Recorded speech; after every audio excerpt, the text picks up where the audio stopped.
Buenas tardes, bienvenidos. Vamos a empezar un poquito tarde, esperando que Gonza esté al tiro. Y mientras le presento al doctor Gonzalo de Toro, quien realizó su residencia de anatomía patológica en la Universidad de la Frontera en Temuco. En el 2007 se traslada a la ciudad de Puerto Montt, en el sur de Chile, desde donde en el año del 2009 viaja por un año y medio a Estados Unidos para capacitarse en dermatopatología con los doctores Dr. Víctor Prieto en el MD Anderson Cancer Center de Houston, Texas, y con el Dr. Phil Lebois en la Universidad de San Francisco. Desde su retorno combina su práctica como dermatopatólogo en el servicio público y privado en la ciudad de Puerto Montt y es académico de la Universidad Austral de Chile. Bienvenido, Gonza. ¿Estamos ya listos? Muchas gracias. ¿Listo ya? Voy a, Entonces dejo de voy a compartirlo. compartir. Ah, vamos a compartir. ¿Se ve mi pantalla o no? No.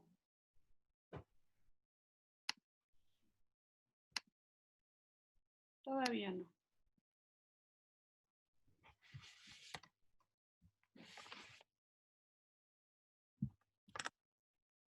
Ahora sí te ves tú. Em,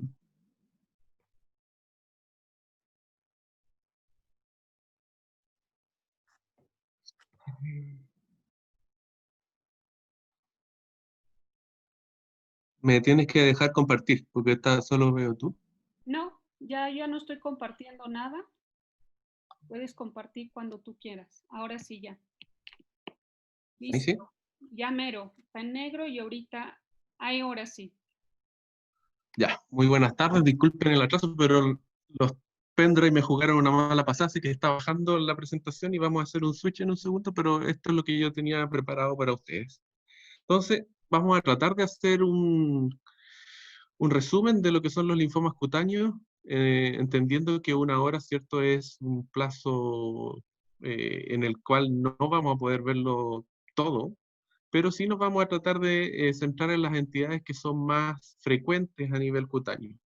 Entonces uno tiene que saber que las biopsias entregan cierta información dependiendo de cómo son tomadas. Entonces, si es una biopsia superficial, como un shape, podemos de repente perder un linfoma que esté a nivel del panículo adiposo. Y yo, de preferencia, vivo un punch y creo que entrega suficiente información cuando es un punch que es profundo, que llega al panículo adiposo. Si no se puede, obviamente la biopsia incisional también es muy buena, pero entiendo que no siempre se puede. Ahora, cuando nosotros observamos la frecuencia de los linfomas cutáneos, vemos que la micosis fungoides es la principal entidad, ¿cierto? Con un 39% en frecuencia. Y después vemos que hay un grupo grande de linfomas que están aquí en amarillo, que son los linfomas T, que tienen porcentajes relativos alrededor entre el 8 y el 12%, los proliferativos asociados a CD30, y todo el resto son en realidad de frecuencias bajas. Y después en los linfomas B podemos encontrar nuevamente los linfomas de zona marginal, los linfomas foliculares, que tienen frecuencia alrededor del 9 y 12%. ¿Ya? Entonces, la MF es en realidad como la reina de los linfomas cutáneos y nos vamos a detener quizás un poco más en ella. Ahora, ¿qué claves clínicas nos permiten orientarnos? Por ejemplo, la edad. La micosis fungoide ocurre mayormente en pacientes de mayores de 55 a 60 años. Por ejemplo, para las papulosis linfomatoides o linfoma anaplásico, podemos encontrarlos en pacientes más jóvenes. Por ejemplo, niños y adolescentes es raro encontrar linfomas B, entonces no es el diagnóstico que uno de preferencia va a hacer en un infiltrado más denso en un niño, ¿cierto? Pero pueden ocurrir ocasionalmente casos de linfoma de zona marginal. Y también sabemos que los pacientes ancianos tienen una mayor frecuencia de linfomas agresivos. Es importante también evaluar el estatus de virus que puede tener, el estatus viral de una persona. Por ejemplo, la presencia o no de HTLV1 o 2. Sabemos que es un virus que tiene mayor prevalencia en Asia y en Sudamérica. Bueno, aquí en Chile tenemos también una valencia no despreciable de HTLV1. Y también, ¿cierto?, el virus de Epstein-Barr, que a medida que más joven nosotros tenemos la infección del virus de Epstein-Barr, más posibilidades tenemos de desarrollar después neoplasia asociada al virus de Epstein-Barr. ¿Qué otras claves clínicas? ¿Cierto? El tipo de lesión, parches o placas, ¿cierto?, que son de larga data en zonas no fotoexpuestas, pensar, ¿cierto?, en una micosis fungoide. Pápulas foliculares, pensar, ¿cierto?, por frecuencia en una MF folicular. Cuando tenemos lesiones acrales, pensar en una MF siringotrópica, en una papulosis, en una tubulosis pangetoide o un linfoma CD8 positivo acral, ¿ya? Si el paciente tiene piel péndula a nivel axilar o inguinal, pensar en una micosis fungoide granulomatosa de cutis laxo. Y si el paciente se presenta con una eritrodermia, pensar, ¿cierto?, en una MF o en un síndrome de Sézary, ¿ya? Tenemos que pensar también que el diagnóstico diferencial es variado. Muchas condiciones inflamatorias nos pueden hacer confundir con un linfoma cutáneo. Lesiones eczematosas en que tenemos cierto epidermotrofismo de linfocitos dentro de la epidermis pueden simular una MF. Y así otras entidades como pleva o pityriasis liquinoide crónica nos pueden hacer pensar en una papulosis linfomatoide. Si tenemos tumores epiteliales, perdón, si tenemos tumores en cabeza y cuello, podemos pensar por frecuencia, ¿cierto?, que estamos frente a tumores epiteliales. Por ejemplo, un carcinoma vasocelular o un carcinoma escamoso. Y esas ubicaciones nos son más frecuentes para linfomas, por ejemplo, el linfoma folicular cutáneo o un linfoma de la zona marginal. Entonces tenemos en mente. Y a nivel de tronco y extremidades podemos tener otro tipo de lesiones, por ejemplo, el linfoma difuso de células P grandes de tipo de la pierna. Y si estamos frente a una lesión paniculítica, vamos a ver que hay varias entidades linfomatosas que pueden tener esa forma de presentación y que tenemos que tenerla en mente, aunque sean de baja frecuencia.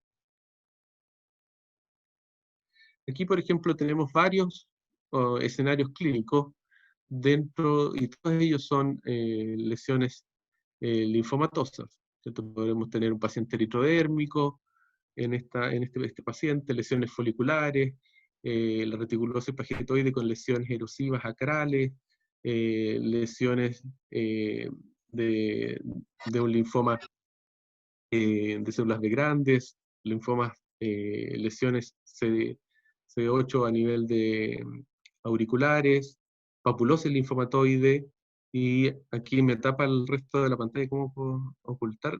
Aquí tenemos, ahí sí, y lesiones ulceradas, por ejemplo, MF en etapas tumorales.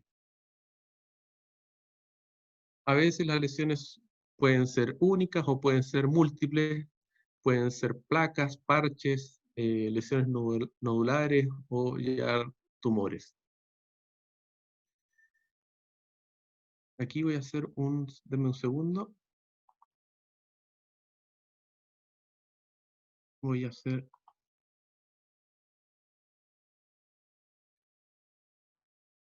Entonces, dentro de los marcadores de inmunistoquímica, ¿cierto?, es importante el panel con el cual nosotros contemos.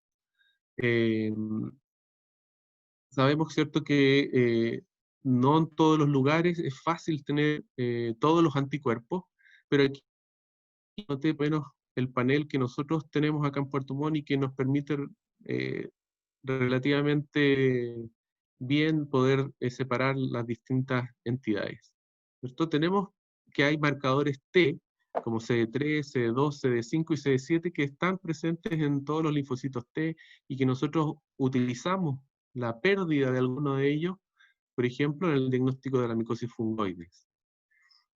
Para saber qué tipo celular, ¿cierto?, de linfocitos T estamos observando, ¿cierto? Tenemos CD4, CD8 para saber si es de un fenotipo gel pero citotóxico, la presencia de linfocitos activados CD30 positivos, que no, ¿cierto? Está dentro de los desórdenes linfoproliferativos CD30 positivos, pero muchas otras entidades también tienen linfocitos CD30 positivos, entonces la evaluación del CD30 tiene que ser muy de la mano de la presentación clínica de nuestro paciente. O sea, la correlación clínico-patológica en los linfomas es muy, muy importante.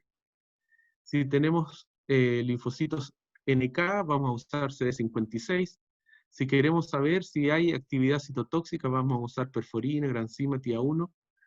Si queremos saber el tipo de receptor de nuestros linfocitos, si son beta, gamma o gamma delta, y otros anticuerpos como CD25, CD123, que también se pueden utilizar, por ejemplo, en la leucemia, linfoma del adulto, o en de células dendríticas plasmocitoides. Y dentro de los marcadores B, ¿cierto? Todos los linfocitos B son CD20 positivos, CD79A, con algunos marcadores que nosotros vamos a utilizar como BCL2, ¿cierto? BCL6, MUM1, CD10, CD5, capa lambda. Y marcadores de células dendríticas foliculares como CD21, CD23, que nos van a demarcar las áreas, por ejemplo, de los centros germinales. Y hibridación in situ, que en nuestro caso es de bastante utilidad, como es el virus de Epstein-Barr, que lo utilizamos bastante. Entonces, lo primero que nos enfrentamos cuando vemos una biopsia cutánea, ¿cierto?, es si este infiltrado puede ser T o B. Hay algunas características, pero tenemos que tener en cuenta que no siempre se cumplen, ¿cierto? Los infiltrados de linfocitos T tienden a ser más densos en la porción superior, tienden a formar una banda, hay más epidermotropismo y foliculotropismo en los linfocitos T, y tenemos una ausencia de la zona de Gräns. En cambio, los linfocitos B tienen un infiltrado más denso en la parte más baja de la dermis, un patrón nodular, con ausencia de epidermotropismo y presencia de una zona de Gräns.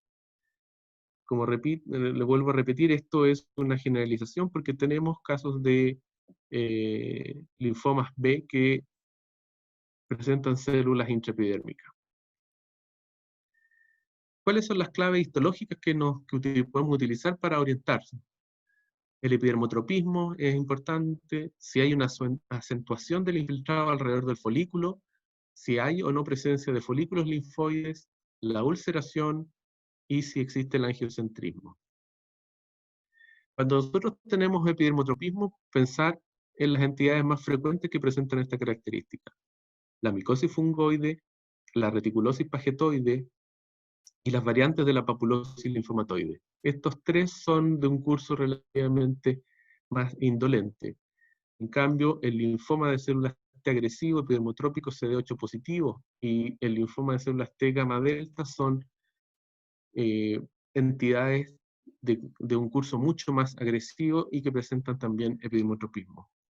Si tenemos acentuación perifolicular, pensar, ¿cierto?, en una micosis fungoides foliculotrópica, un linfoma cutáneo de la zona marginal, y tenemos también los linfomas primarios cutáneos de células T citotóxicos, CD8 positivos, y papulosis linfomatoide folicular. La presencia de folículos linfoides, aquí empiezan a aparecer las lesiones B, el linfoma primario cutáneo centrofolicular, ¿cierto? Y también tenemos que pensar que quizás lo que tiene es el compromiso cutáneo no de un linfoma primario cutáneo, sino de una lesión folicular pero sistémica y con compromiso cutáneo secundario.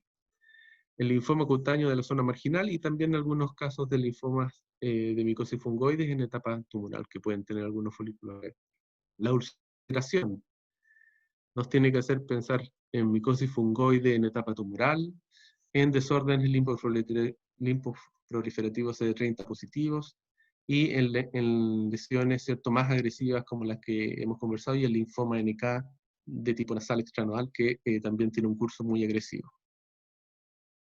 Lesiones con angiocentrismo nos hacen pensar, ¿cierto?, en linfomas NK, granulomatosis linfomatoide, la papulosis linfomatoide tipo E, linfomas de células gamma delta, o lesiones de tipo hidroabactiniforme-like. Como ven, hay bastantes entidades y ¿cierto? Los linfomas nos hacen tener que cuestionarnos cuando estamos observando una biopsia, y mi consejo es siempre, si hay algún dermatólogo, siempre darle la mayor información al patólogo, buscando tener ojalá imágenes clínicas para que el patólogo pueda tener una buena idea de lo que está enfrentando. Vamos a ver un segundito. Voy a hacer el switch a la presentación.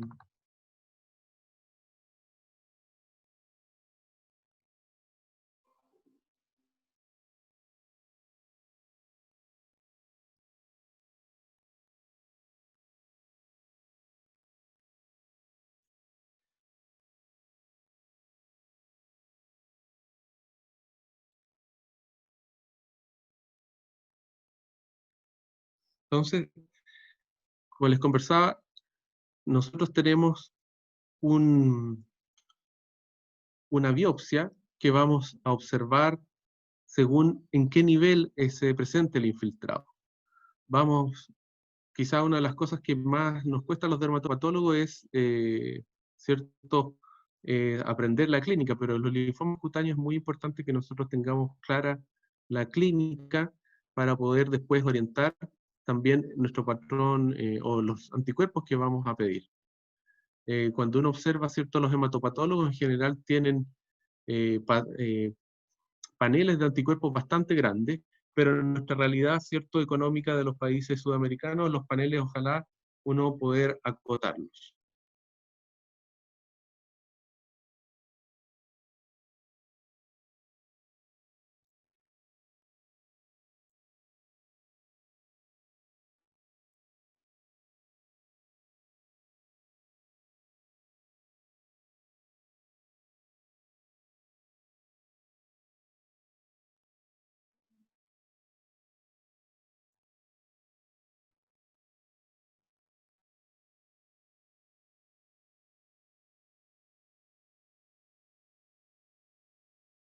Pido disculpas, el computador no me está respondiendo como yo quería.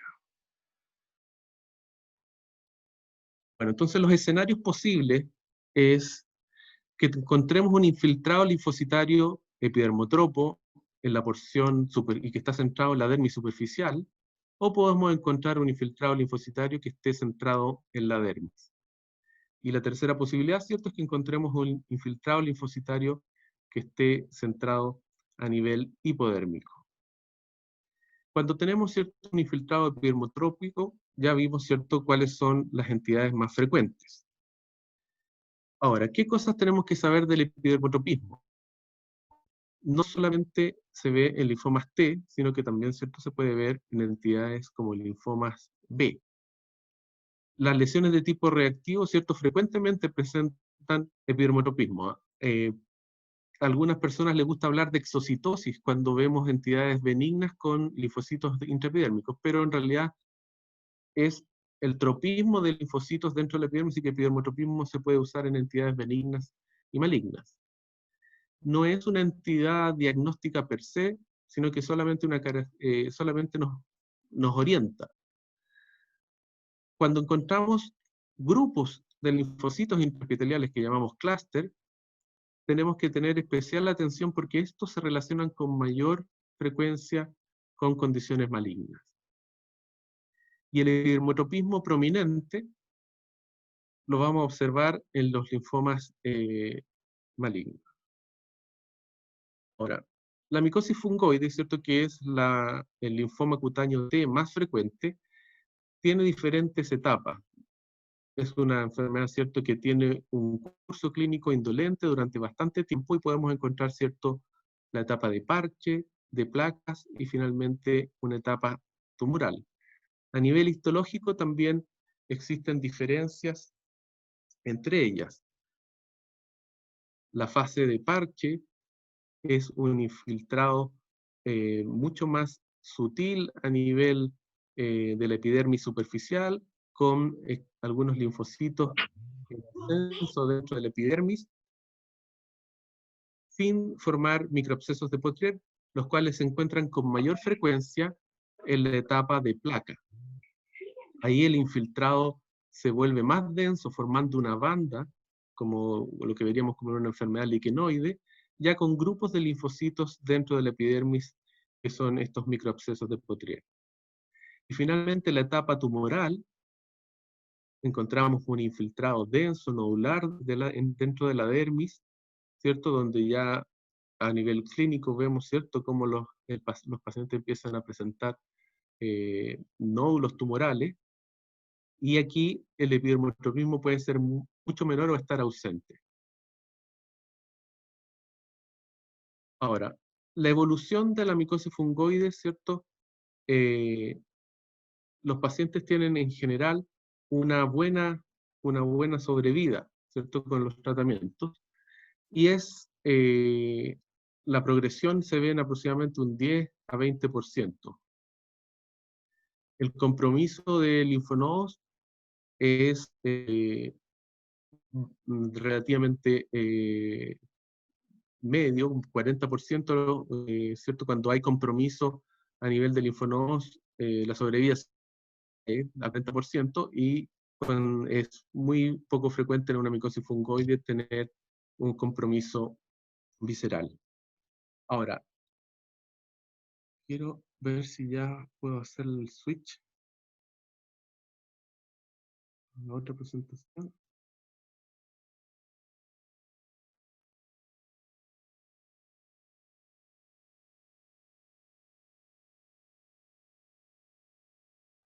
¿Tenías una versión más nueva?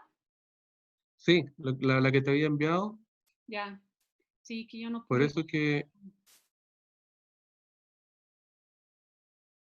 la tengo aquí y la quiero abrir.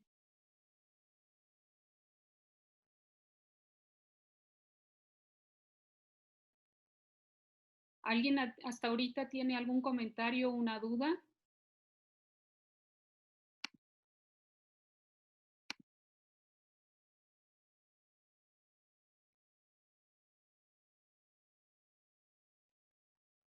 No, nadie comentarios ni dudas.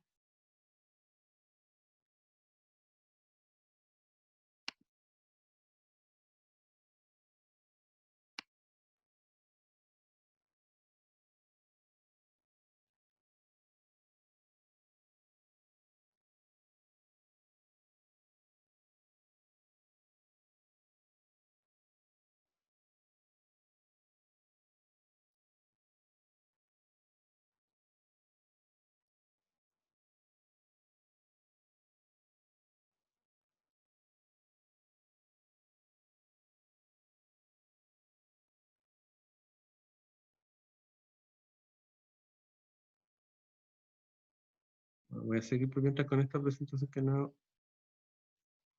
que pueda lograr abrirla. Ya está abajo, pero no sé por qué no abre. Entonces la etapa de parche, ¿cierto?, es cuando tenemos un hipermetropismo mucho más sutil, con linfocitos pequeños, con una tipía nuclear discreta. Lo que les hablaba de la etapa, ¿cierto?, de placa, que es el infiltrado se vuelve mucho más denso, formando una banda, y que ya encontramos, ¿cierto?, los microabscesos de Poitier. Ahí podemos observar, ¿cierto?, estos acúmulos de linfocitos intraepidérmicos. Ahora, tenemos, ¿cierto?, que hay en las etapas iniciales los linfocitos se alinean en la capa basal, ¿cierto?, en la unión dermoepidérmica, y ese es el principal hallazgo cuando tenemos, por ejemplo, MFs en etapa de parche. Los microcesos de Poitier en esta etapa solamente se encuentran presentes en un 19%, y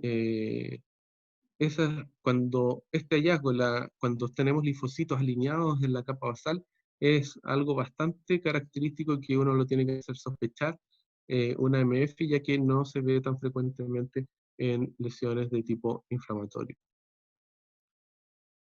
Ahora, cuando nosotros tenemos la sospecha, ¿cierto?, de una MF, vamos a hacer un panel inmunistoquímico. El panel, ¿cierto?, inicial va a estar, ¿cierto?, con los anticuerpos CD3, CD4, CD7, CD8, y nosotros también, ¿cierto?, agregamos un CD20 para ver cuál es la relación B y T. Entonces, estos anticuerpos nos van a dar que esta enfermedad, ¿cierto?, tiene una mayor cantidad de linfocitos CD4, ¿cierto?, que los linfocitos CD8. La forma usual de micosis fungoide, ¿cierto?, es CD4 positiva, pero también tenemos algunas variantes CD8 positivas. Ahora, lo que nosotros tenemos que hacer es buscar si hay un aumento de la relación entre ambos poblaciones linfocitarias. Y en las MF vamos a encontrar que la razón entre linfocitos CD4 y CD8 está aumentada más de 6 veces en las micosis fungoides. En cambio, los desórdenes inflamatorios vamos a encontrar que son menores a, a una relación, ¿cierto?, de 2. Y lo que nosotros también queremos encontrar es una pérdida de marcadores marcadores PAN-T en esta población linfocitaria. Generalmente lo primero que sucede, ¿cierto?, es la pérdida de la expresión de CD7. Nosotros también podemos esperar en algunos casos que haya pérdida de la expresión también de CD5. Esta pérdida de la expresión ocurre en los linfocitos intraepidérmicos. Entonces, cuando nosotros queremos ver si existe esta pérdida de expresión, los que tenemos que evaluar son los linfocitos a nivel intraepidérmico. Siempre hacemos también un CD30 para poder tener una idea de cuánto es el número, ¿cierto?, de células CD30 que tiene el infiltrado, más que nada porque esto tiene también una relación pronóstico, lo mismo que un KI67 elevado. Gonza, tenemos aquí, cuando estábamos esperando que pasara la presentación, ¿Sí? unos comentarios, y la doctora Ismeri dice que es muy didáctico, el doctor Restrepo de lo sencillo a lo complejo, la doctora Elizabeth Wall, además de felicitar tus fotografías y lo didáctico de tu presentación, dice que desde las edades, lesiones y localizaciones. Cuando vemos mucho epidermotropismo hay que pensar en HTLV1 y linfoma epidermotropo agresivo. En micosis fungoide, no solo en placas, hay acentuado epidermotropismo. Bueno, HTLV no sé qué tanto, porque nosotros no tenemos tanto HTLV, creo que también depende de la región. ¿Qué opinas, Gonza? Acá a nosotros nos toca ver con relativa frecuencia HTLV1, ¿cierto?, en los pacientes que tienen linfomas, leucemia, células T del adulto, y que es parte, ¿cierto?, de lo que uno busca para poder hacer ese diagnóstico. Y la doctora Molgó aquí ha hecho ciertos estudios viendo la prevalencia de HTLV1 en la población chilena. La Monse no sé si está online.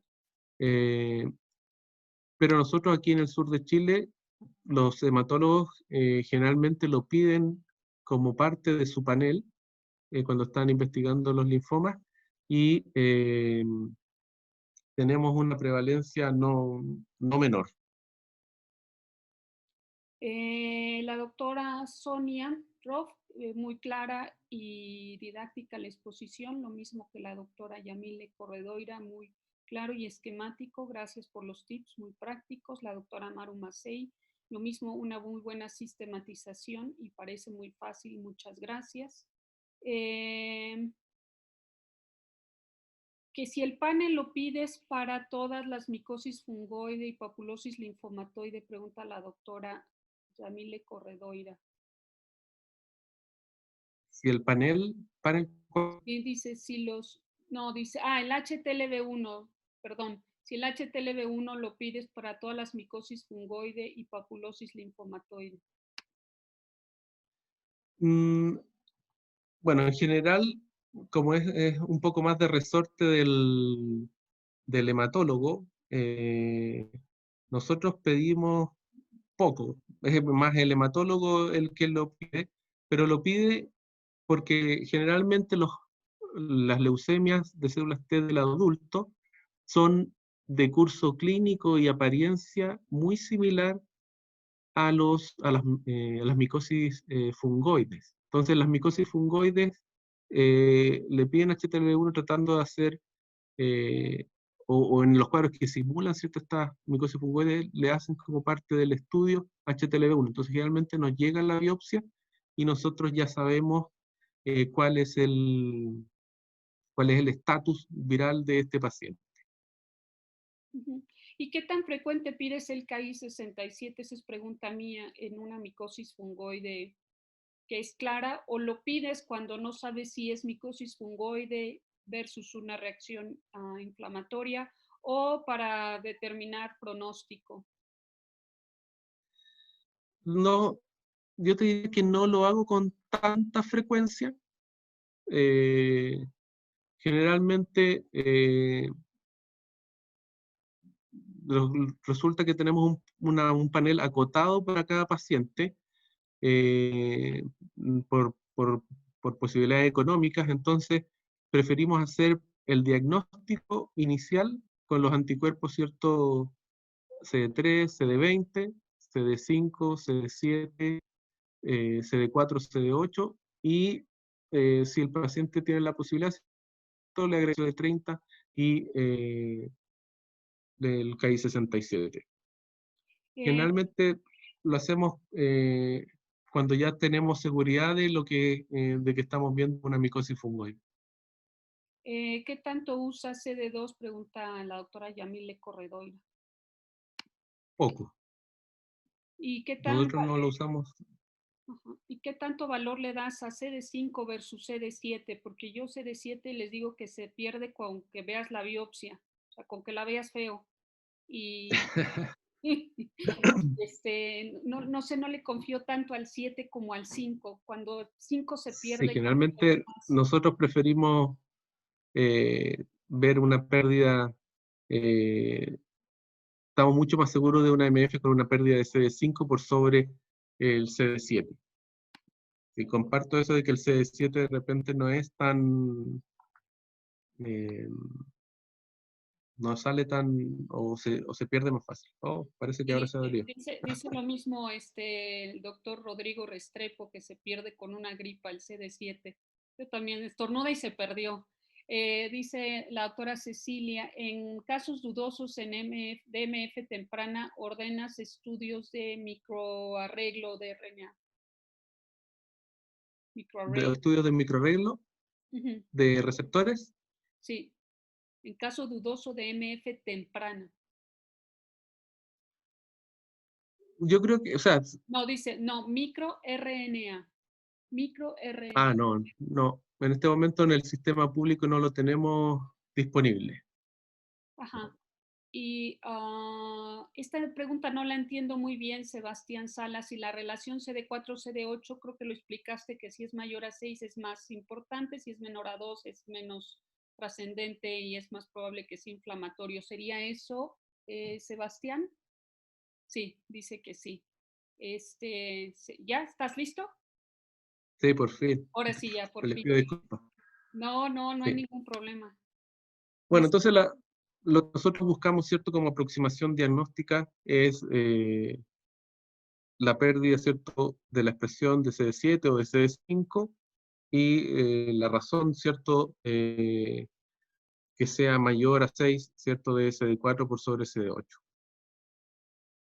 Ahora, como lo decíamos, las fases tempranas de MF son un reto para el dermatopatólogo, ya que los microabscesos, ¿cierto? No están presentes en muchos de los casos. Los linfocitos no se ven quizás tan atípicos, y puede haber en algunos casos poco epidermotropismo. Entonces, es muy importante, ¿cierto?, el tener una buena correlación clínica para poder estar seguro, ¿cierto?, del diagnóstico. Aquí vemos las sobrevidas de las diferentes variedades de micosis fungoide y vemos, ¿cierto?, que la variante clásica tiene una buena sobrevida, ¿cierto?, a 5 años. Lo mismo la forma siringotrópica o unilesional. Y las formas granulomatosa o foliculotrópica, ¿cierto?, tienen sobrevidas que son menores, ¿cierto?, alrededor del 60-68% para la granulomatosa y 62-74% en la foliculotrópica. Entonces, son variantes que tienen la importancia del diagnóstico, ¿cierto?, que tienen una sobrevida menor. Ahora, las variantes, les recomiendo este artículo, ¿cierto?, que está en las actas sifilográficas, que lo puse anteriormente, en que están las variantes de MF que fueron revisadas por el doctor Requena, y vemos las presentaciones clínicas, MF hipopigmentada, las formas eritrodérmicas, papulares, formas foliculares, y se pueden presentar, ¿cierto?, en algunos pacientes, ¿cierto?, las micosis fungoides foliculares como parches alopésicos, y cuando tenemos una biopsia de esa zona, vamos a encontrar que existe mucinosis folicular en el 50% de estas biopsias, como un hallazgo. Entonces, cuando uno encuentra una biopsia de mucinosis folicular, tiene que pensar que podría estar en el contexto, ¿cierto?, de una micosis fungoide. Y a nivel de cuero cabelludo, ¿cierto?, vamos a tener alopecia en parches que podrían simular alopecia areata. Ahora, las micosis fungoides foliculares en un 30% no tienen mucina, así que uno tiene que ir, ¿cierto?, con la sospecha clínica, ir orientando también el estudio. A nivel, ¿cierto?, pediátrico, podemos encontrar, ¿cierto?, que las micosis fungoides, además de las hipopigmentadas, también podemos encontrar micosis fungoides con compromiso folicular. Y esta es la MF de piel laxa, que les decía, ¿cierto?, que tiene un peor pronóstico que las formas usuales de MF. Y la forma siringotrópica que podemos encontrar en las zonas relacionadas, ¿cierto?, a los ductos ecrinos. El tratamiento va a depender, ¿cierto?, de la extensión y del estadio, del estadiaje que se le haga a este paciente. Ahora, tenemos micosis fungoides que son CD8 y que vamos a utilizar de cierta forma la relación, ¿cierto?, de linfocitos CD4 y CD8, pero que vamos a tener ahora una mayor relación, ¿cierto?, de linfocitos CD8, también con hipermetropismo y con algunos núcleos ¿cierto?, más cerebriformes, más atípicos. Ahora, Gonza, sí. dice el doctor Rodrigo Restrepo, ¿cómo se puede hacer una relación CD4-CD8 si el CD4 marca también células de Langerhans? Dice, Bueno, ahí me parece particularmente engañoso. sí, yo creo que una buena forma de evaluarlo, el CD4, es, yo hago primero una evaluación de CD3 y CD4. De Eso esa mismo forma yo estoy dijo seguro. la doctora, eso mismo dijo la doctora Yamile Corredoira con CD3 Sí, y CD4. exacto. Entonces, cuando tú evalúas primero el CD3 y después lo evalúas en conjunto, ¿cierto?, mirando el CD4, tú vas a estar seguro de cuáles son los linfocitos T presentes intraepidérmicos, y después evalúas cómo es CD4 y CD8. Por lo menos de esa forma, esa es la secuencia que yo sigo cuando evalúo, ¿cierto?, un infiltrado con sospecha de micosis fungoides. Ahora, el análisis inmunistoquímico, ¿cierto?, más los criterios clínicos y histopatológicos, nos permiten hacer el diagnóstico de una micosis fungoide. Aquí, ¿cierto?, la correlación clínica es fundamental y necesitamos estar en contacto con el dermatólogo para poder hacer este diagnóstico, ¿ya? Entonces, por frecuencia, ¿cierto? Hablamos que lo primero que se pierde es CD7 y después tenemos la pérdida de expresión de CD5. Pero como hablamos, ¿cierto? Es mucho, nos aporta mucha más información, ¿cierto? Más seguridad la pérdida de expresión de CD5. Ahora, existe, ¿cierto? Aquí por lo menos no podemos utilizar el reordenamiento, es solamente en casos muy seleccionados. Aquí tenemos, ¿cierto?, los criterios que están publicados por Pimpinelli de una micosis fungoide temprana y usa un score donde los criterios clínicos más los hitos patológicos le otorgan un puntaje y con más de 4 puntos se puede hacer un diagnóstico de micosis fungoide con una mayor correlación. Esa por lo menos fue la conclusión del autor. Yo por lo menos de las personas que he escuchado que lo usan, Carlos Torres Cabal en MD Anderson lo ocupan ocasionalmente. Gonza, Sí. pregunta el doctor Francisco González, ¿cuál es el porcentaje de mucinosis folicular que se transforma en MF folicular? Una pregunta bastante difícil, ¿no? Porque primero para definir cuál es mucinosis folicular, Claro. ¿no? O sea, desde ahí. O sea, por lo menos nosotros hay que hacer también, claro, una correlación, pacientes donde la ubicación de la lesión. Nosotros hemos tenido algunos casos de mucinosis folicular que el paciente, después de hacer todo el estudio, no pudimos comprobar, ¿cierto?, que fuera una MF, pero yo creo que es la mucinosis folicular más bonita que me ha tocado. Yo creo que un poco la correlación es que de repente en pacientes mucho más jóvenes puede ser de repente más clínicamente más difícil que sea una mucinosis folicular por MF, pero yo creo que depende del estudio completo. Es difícil que uno solamente con la biopsia pueda hacer la diferencia final. Ahora, otra lesión es la reticulosis palletoide, que podemos encontrar en extremidades como placas de aspecto psoriasiforme, hiperqueratósicas, y que tienen también a la histología un marcado epidermotropismo, con linfocitos que tienen un aspecto atípico, con núcleo grande, hipercromático, y también rodeados por un halo claro, como podemos encontrar en las micosis fungoides, y la epidermis presenta una hiperplasia con hiperkeratosis y áreas de parakeratosis. Entonces, si en una zona cral encontramos una de estas, una placa, eso nos tiene que hacer pensar en una reticulosis pagetoide, y más si los linfocitos son con aspecto atípico. Esto también se conoce, ¿cierto? Dice, ¿Sí? dice aquí la doctora Maru Masei, ¿no? Que importa también el número de placas. También, claro.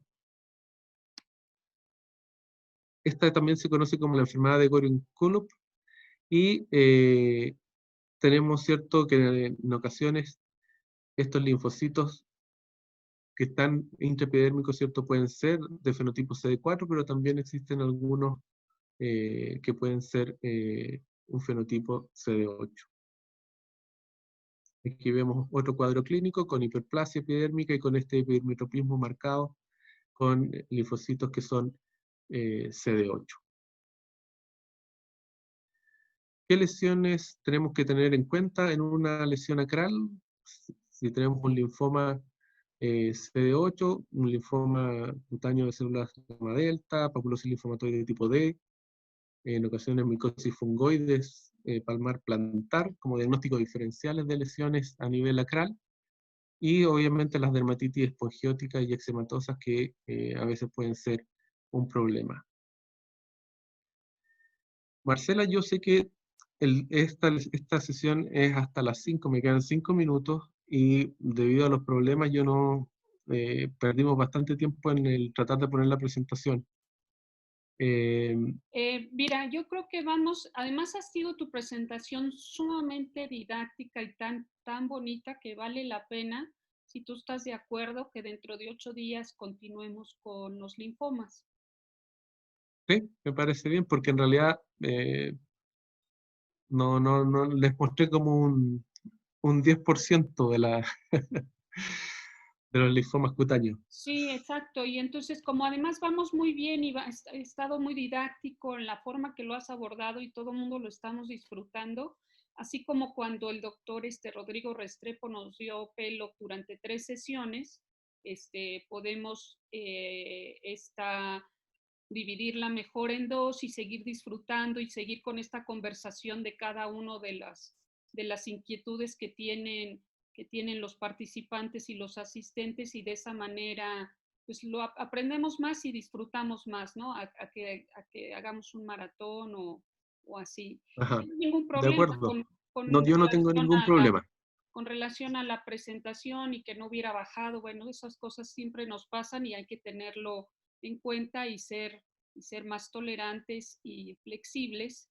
Y entonces tienes muchísimos agradecimientos y felicitaciones sobre tu exposición, la doctora Claudia Maldonado, Rosalba Benuto de México, María Alejandra Solano, Cecilia, Juan Caríez de Medina, Hila Ramos Serpa, y todo el mundo opinando lo mismo, que sí, lo ideal, lo mismo que la doctora Elizabeth Paul, quien además ella hace un comentario que ella nunca ha visto que una mucinosis folicular se transforme a micosis fungoide tipo con mucinosis folicular. Yo creo que eso es una cosa que pudiéramos ampliar un poquito más en la próxima sesión, ¿no? Y siguen las felicitaciones y pues te agradecemos todos tu generosidad porque la verdad es que a mí me ha encantado tu manera de aproximar también los linfomas, estoy muy, muy fascinada y lo mismo el resto del auditorio. Así es que Muchas gracias. la doctora Iraney Alvírez también dice muchas felicidades desde el Perú y nos vemos en la segunda parte. Entonces, pues el auditorio está de acuerdo en que tengamos una segunda parte y creo que va a ser lo mejor y más lindo. Y apenas ahorita estaba entrando Monse Molgó, le estamos aceptando, entonces bienvenida Monse Molgó aquí y vienes entrando para despedirnos y dentro de 8 días, 4 de la tarde, estemos todos aquí nuevamente. Perfecto. Ahí Muchísimas, nos vamos a encontrar muchísimas entonces. gracias. Muchísimas gracias a todos. Mis disculpas del caso, No pasa nada. De verdad eso pero ni lo menciono. tenemos bastantes diapos para poder compartir con todos ustedes Sí, después. sí, más bien es eso. Está perfecto y estamos muy contentos y vamos a disfrutar en la siguiente. Y si nos queda todavía que hacerla en 3, pues en 3. O sea, no hay un rush, no es una premura en que nos des tu presentación, que además este, organizaste con mucho esmero. Muchas gracias, Gonza. Entonces nos vemos Muchas dentro gracias. de 8 días. Muchísimas gracias, Gonza. Muchísimas gracias a todos. Ok, Pasen una linda tarde. Les mandamos muchos abrazos, todo el grupo de Cuerdapiel, que somos los que estamos aquí, Juan Carlos Garcés, la doctora Yamile Corredoira, que hoy me ayudó a coordinar, la doctora Maru Macei, el doctor Rodrigo Restrepo y obviamente el doctor Gonzalo de Toro, y entrando ahorita estaba la doctora Monse Molgo. Muchas gracias, cuídense mucho. Aquí nos ponemos en la fotografía. Espérense. Aquí voy a sacar para estar todos aquí espérenme, en así. Listo. Para saludarnos, aunque sea un ratito, pongan sus videos, ¿no? Si quieren tomar la foto. Y es un placer estar aquí con Cuerdapiel y disfrutándonos a cada uno y todos los asistentes también. Muchísimas gracias. Linda tarde. adiós.